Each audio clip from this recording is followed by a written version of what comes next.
దేవునికి స్తోత్రం మహిమ కలుగునుగాక. ఈ వీడియో చూస్తున్న వారందరికీ మన ప్రభు అయిన యేసుక్రీస్తు నామంలో నిండు వందనములు. బైబిల్ చదువుతున్నప్పుడు నాకు ఈ మధ్యకాలంలో కొన్ని పాత నిబంధనలో కొన్ని విషయాలను చదువుతూ ఉన్నా ఎందుకో ఇప్పుడున్న కాలానికి అవి వర్తించేలా కనబడ్డాయి. ఏంటంటే ఆ కాలంలో దేవుడు రాజులను ఏర్పరిస్తే రాజులు ఏం చేశారంటే వ్యక్తులు దేవుళ్ళయి దేవుణ్ణి దూరం చేశారు. ఎందుకో వాక్యం చదువుతూ ఉన్నప్పుడు ప్రస్తుత క్రైస్తవ్యంలో కూడా అలానే ఉన్నట్టు కనబడుతూ ఉంది. ఎందుకంటే కొన్ని విషయాలను ఒకసారి మనం బైబిల్లో పరిశీలన చేస్తే ఈజీగా మనకు అర్థమవుతుంది. నిజంగానే ఆ పరిస్థితులు ఈ పరిస్థితులు ఒకేలా ఉన్నాయా లేదా అని. మొదటి రాజుల గ్రంథంలో చూస్తే యరొబాము అనే వ్యక్తి ఉన్నాడు. ఈ యరొబాము అనే వ్యక్తిని దేవుడు ఏర్పరచుకున్నాడు. మొట్టమొదటిగా ఈ సందర్భం అంతా మనకు అర్థం అవ్వాలంటే కొద్దిగా ముందు నుంచి ఆలోచన చేయాల్సి ఉంటుంది. మొట్టమొదటిగా 12 గోత్రాలైనటువంటి ప్రజలను సౌలు గారు పరిపాలించారు. సౌలు గారి తర్వాత ఇజ్రాయేలీల 12 గోత్రాలను దావీదు గారు పరిపాలించారు. ఆ తరువాత దావీదు కుమారుడైనటువంటి సొలొమోను గారు 12 గోత్రాలను పరిపాలించారు. మొత్తము 120 సంవత్సరాలు.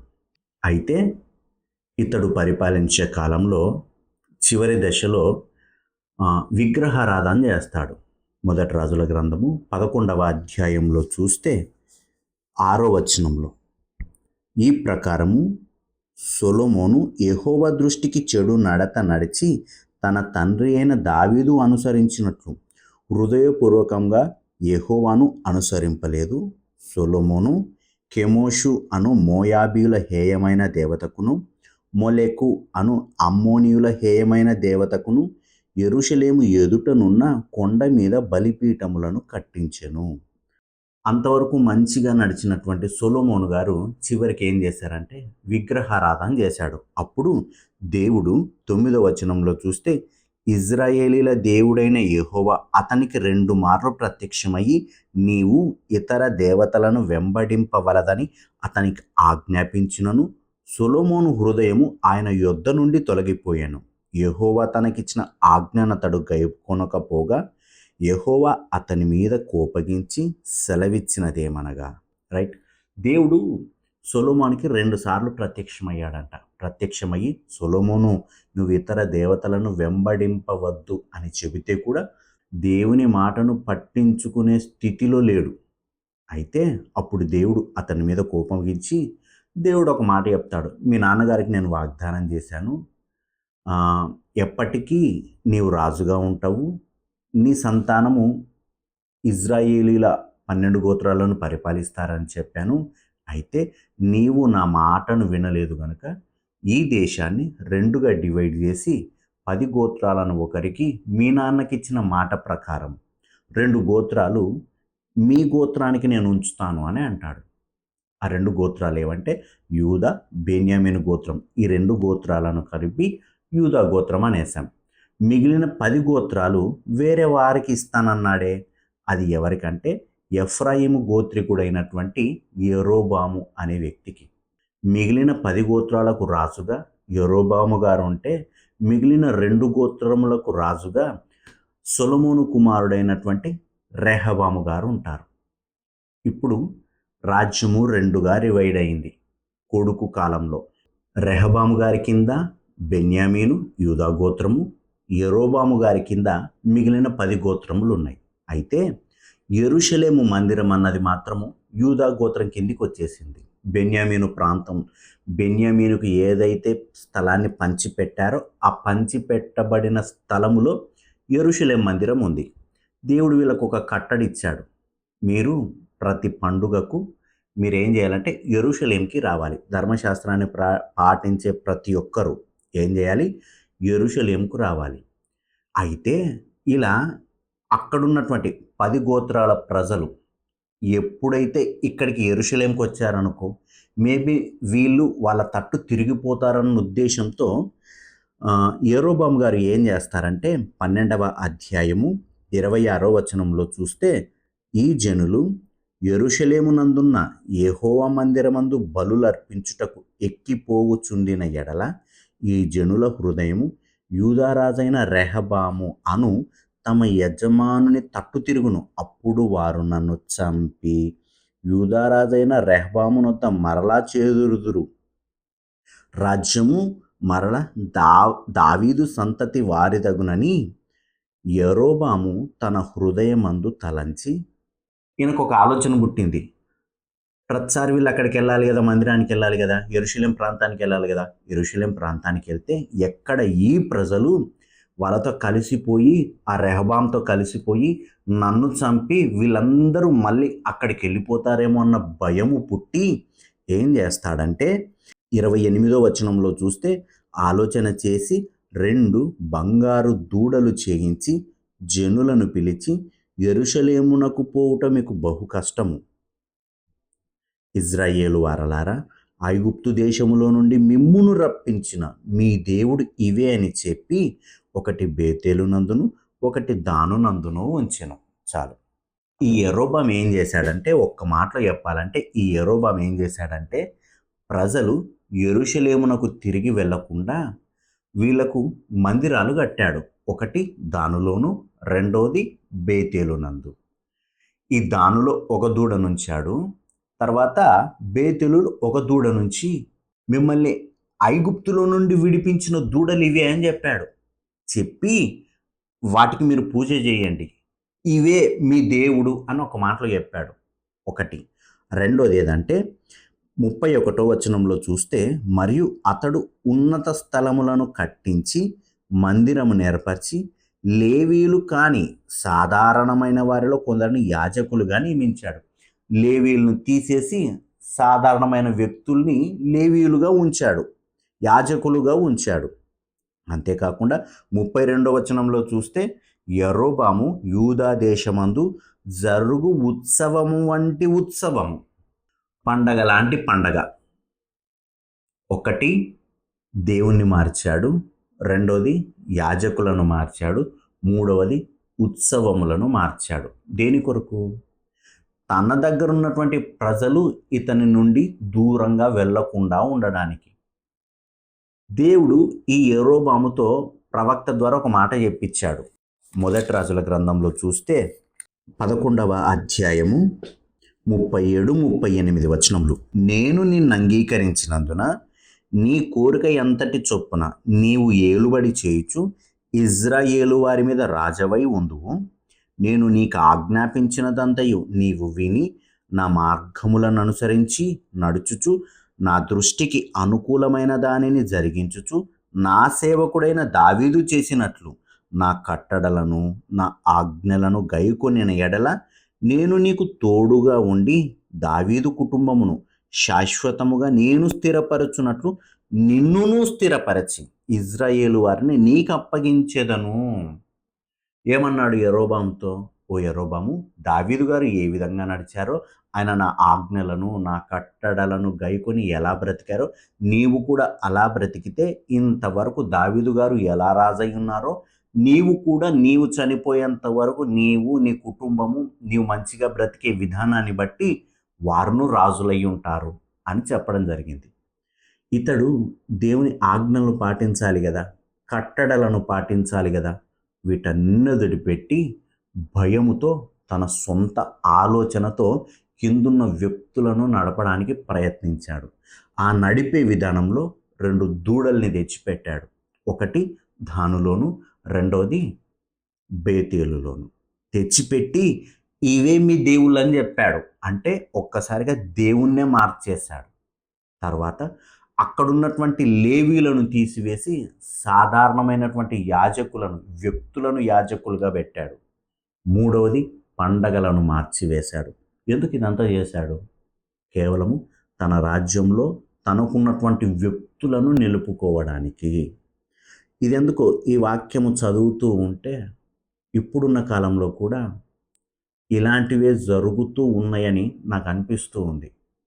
ఎందుకంటే సంఘాన్ని సత్యముతో నడపక, పరిశుద్ధాత్మ దేవుని పైన ఆధారపడక, సొంత ఆలోచనలతో సంఘాన్ని నడపాలన్న ఉద్దేశముతో లేనిపోని కథలు, లేనిపోని పద్ధతులు, లేనిపోని ఆచారాలు సంఘాల్లో తెచ్చిపెట్టి వారికి తెలియకుండానే ప్రజలను దేవునికి దూరం చేస్తున్నారు.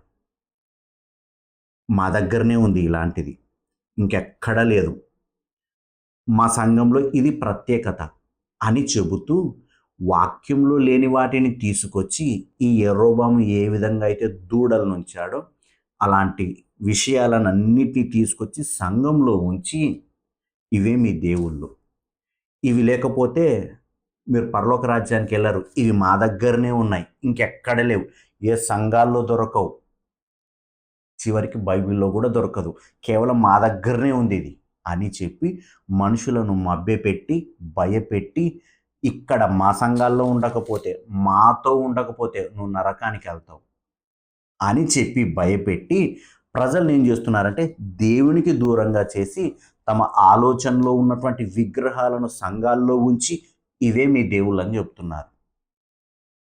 చాలా సంఘాల్లో సత్యాన్ని కాదు కానీ, దేవుని వాక్యాన్ని కాదు కానీ, వారికి ఉన్న ఆలోచనలతో నడపడానికి వాటిని కిందున్నోళ్ళు ఎవరు ప్రశ్నించకుండా ఉండడానికి ఏదో అక్కడున్న రెఫరెన్స్ ఇక్కడున్న రెఫరెన్స్ను తెచ్చుకొని కలుపుకొని ఏం చేస్తున్నారంటే దేవునికి దూరం చేస్తున్నారు. ఇప్పుడు ఇక్కడ ఒక విషయాన్ని ఆలోచిద్దాము.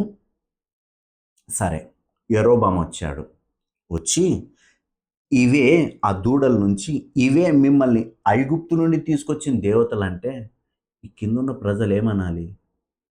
అవే మా దేవుళ్ళు, మా దేవుడు యెహోవా దేవుడు, సర్వ సృష్టికర్త, ఆయనకు రంగు రూపు రుచి లేని ఆత్మస్వరూపి అయినవాడు, నువ్వేంటి బొమ్మల్ని తెచ్చిపెట్టావు? ఎవర్రా నువ్వు?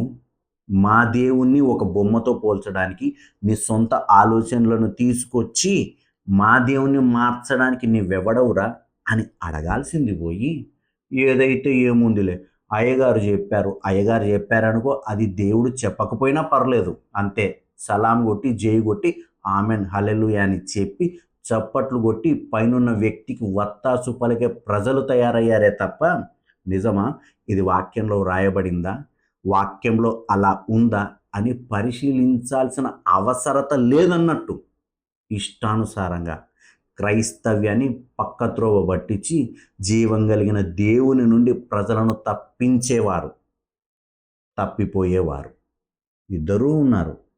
వాక్యం పైన ఆసక్తి లేకపోవడం, తమకు నచ్చిన ఆలోచనలతో సంఘాన్ని నడుపుకోవాలన్న ఆలోచన చేయడం. ఆ కాలానికి ఈ కాలానికి పెద్ద తేడా ఏం లేదు, అదే కాలమే ఇప్పుడు నడుస్తుంది. ఇలాగా సంఘము తప్పు త్రోవలు వెళ్ళడానికి గల కారణం ఏంటంటే యేసు ప్రభుల వారి కంటే సంఘ నాయకునికి ఎక్కువ ప్రాధాన్యత ఇవ్వడం, ఆయన చెబితే గుడ్డిగా నమ్మేయడం, ఆయన ఏది చెప్తే అది అంతే, ఇంకా అది వాక్యంలో ఉందా, అది మన దేవుడు మనకి ఇలా చెప్పాడా అని పరిశీలించాల్సిన అవసరత లేకుండా గుడ్డిగా నమ్మేయడం. ఇలా నమ్మడము విశ్వాసుల జీవితాల్లో దైవజనుడనే దూడ ఉండడం, ఒక వ్యక్తిని దూడగా ఉంచుకోవడం. ఐగుప్తు దూడలు ఇవన్నీ. ఐగుప్తు కాలంలో వాళ్ళు విగ్రహారాధన ఏ విధంగా అయితే చేశారో, మోషే గారు వచ్చి తుత్తినియలు చేశాడే, అలాంటి విగ్రహాలు విశ్వాసుల జీవితాల్లో మళ్ళీ ఉంటున్నాయి. అంతేకాకుండా దేవుని వాక్యం కంటే సాంప్రదాయాలకు, వారు ఏర్పరచుకున్న పద్ధతులకు ఎక్కువ విలువ ఇవ్వడం.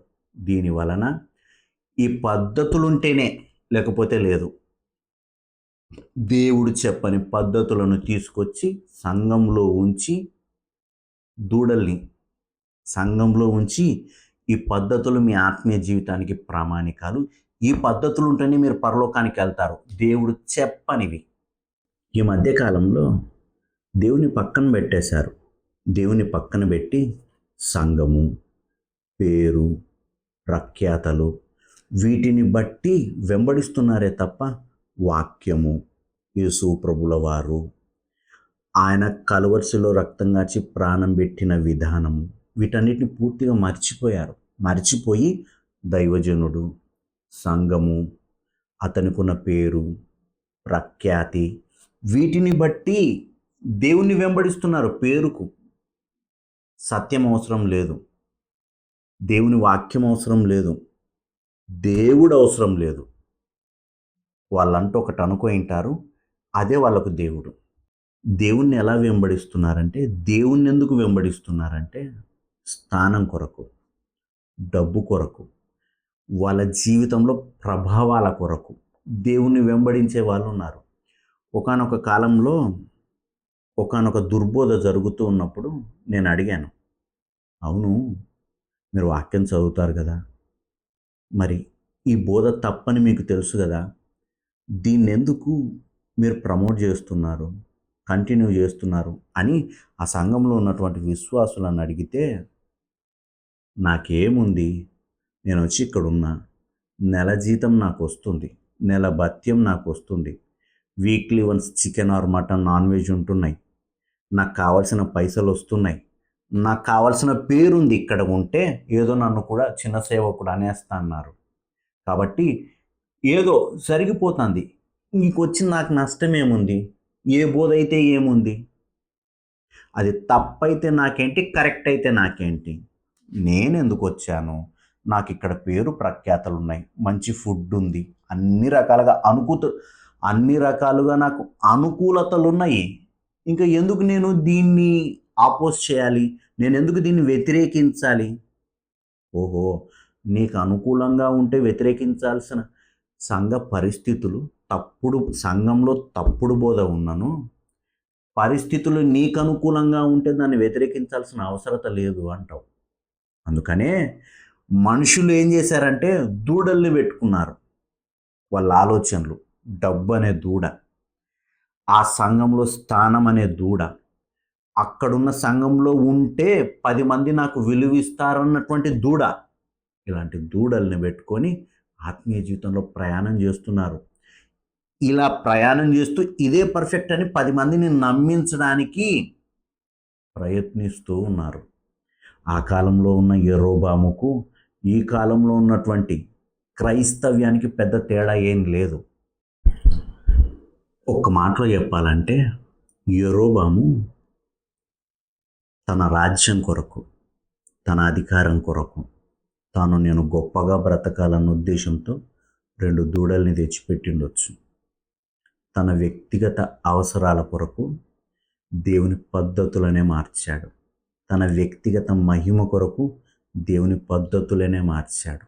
ఇలా ఒకవేళ మారుస్తూ పోతే, తమకు నచ్చినట్టు చేస్తూ పోతే, ఆ కాలంలో చేసిన యెరోబాము చేసిన ఆ తప్పు వలన 10 గోత్రాల ప్రజలు ఏమయ్యారంటే దేవునికి దూరం అయ్యారు, విగ్రహారాధనలోకి నడిచారు. వారి మీదకి దేవుని తీర్పు వచ్చింది.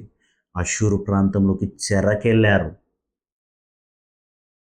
అప్పటికప్పుడు తనను తాను సంరక్షించుకోవడానికో, గొప్ప కొరకో, లేకపోతే నేనేదో అని నిరూపించుకోవడానికో చేసేటువంటి ఒక్క తప్పిదము ఈ కాలంలో అతని దగ్గర ఉన్నటువంటి ఆ సంఘంలో ఉన్న వాళ్ళందరూ దేవుని రాజ్యానికి దూరం అయ్యే పరిస్థితి ఏర్పడవచ్చు. వ్యక్తులను బట్టి కాదు, సత్యాన్ని బట్టి, దేవుని వాక్యాన్ని బట్టి దేవుని వెంబడించాలి. ఒకవేళ మన జీవితంలో సత్యము లేకుండా వ్యక్తుల్ని బట్టో, సంస్థలను బట్టో, లేకపోతే మనకున్న ఆలోచనలను బట్టో సంఘంలో గనక మనము బ్రతుకుతూ ఉంటే యెరోబాము పెట్టిన దూడల్ని మనం ఆరాధిస్తున్నట్టే. హృదయాలను పరిశీలన చేసుకుందాం. మన వ్యక్తిగత అవసరాల కొరకు, వ్యక్తిగత మహిమ కొరకు దేవుని వాక్యాన్ని మనకు అనుకూలంగా మలుచుకోకుండా దేవుని వాక్యాన్ని ఉన్నదున్నట్టు ప్రకటిద్దాం, ప్రవర్తిద్దాం. దేవునికి స్తోత్రం, మహిమ కలుగును గాక. ఆమేన్.